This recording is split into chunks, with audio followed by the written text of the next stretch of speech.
what is surprising most about writing? And then what is like what do people romanticize about writing? Like what do people have totally off about writing?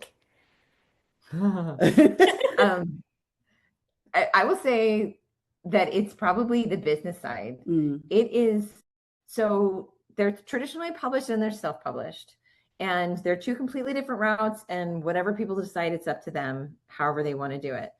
But I think what people romanticize is how much work it's going to be. They feel like, oh, I wrote a book and I'm going to get it out there and it's just going to magically sell itself. It's just going to be a hit. Uh-huh. And that's mhm. not the case. And even if you have like a big five traditional publisher, whatever, like we have friends that are with big five traditional publishers. Like ours is a small hybrid press, but we're doing just about as much marketing as they're doing. Uh-huh. And so unless you're someone who got that big six-figure deal, you're not getting marketing. They're not promoting your book for you. You have to do the legwork.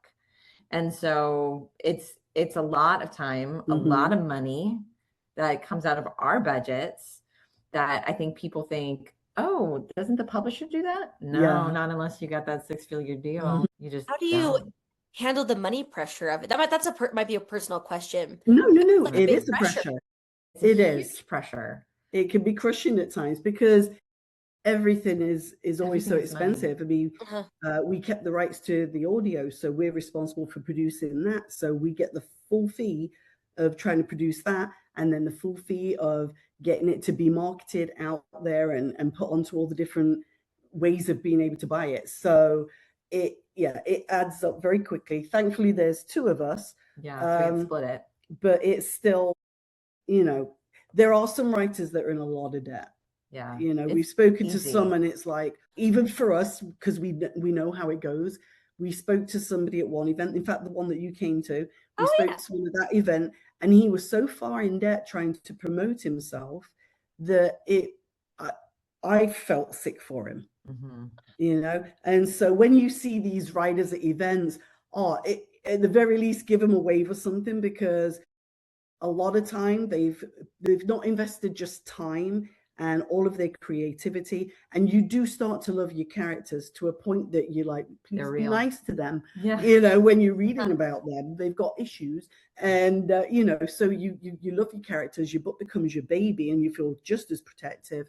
But then you've also got debts that are accumulating because you've got to pay for that. Well, other than in like Barnes and Noble, things like that, if it's an event, you've paid for your table space. You've had to pay for all your signage. You've had to pay for You have you to know get author copies of your books, which are not free. You have yes, to pay for the publisher to give you books that are author copies. It's at a discount, but they're not free. and it's not big discounts. Even when we're providing the books, it's not. Yeah. And then to get into certain places, sometimes you do need to give a free copy away for them to feel like, okay, they're in this, and all Yeah, these things add up. And they so do. you know so basically it's like when we see other people and they're in that sort of situation, we can very much empathize, and it's not just the odd author, it's all authors that are not in that big five.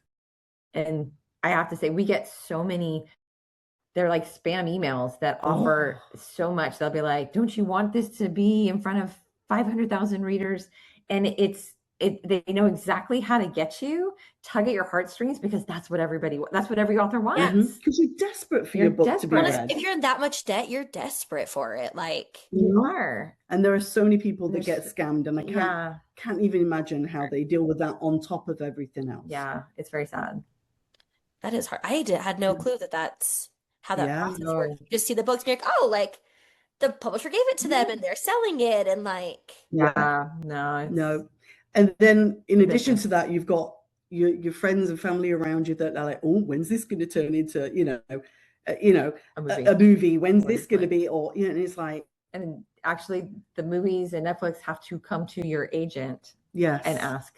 So we can't approach production companies. yeah. uh-huh. Have to find your book and want it and ask the agent for it. So it's like it's not even in our hands if we wanted to or Yeah. not. And I think that's one of the hardest parts of writing, is a lot is out of your hands. A lot is out of your hands. And a lot of it you're winging. everything as far as any activities outside of writing the book. The book part is the writing's the only bit that you absolutely have full control over. But then when you accept a deal, at that point, you might be handing some rights over. Yeah, you're subject to the editor, and sometimes you don't get as much say in what they decide they want to change and not. Yeah.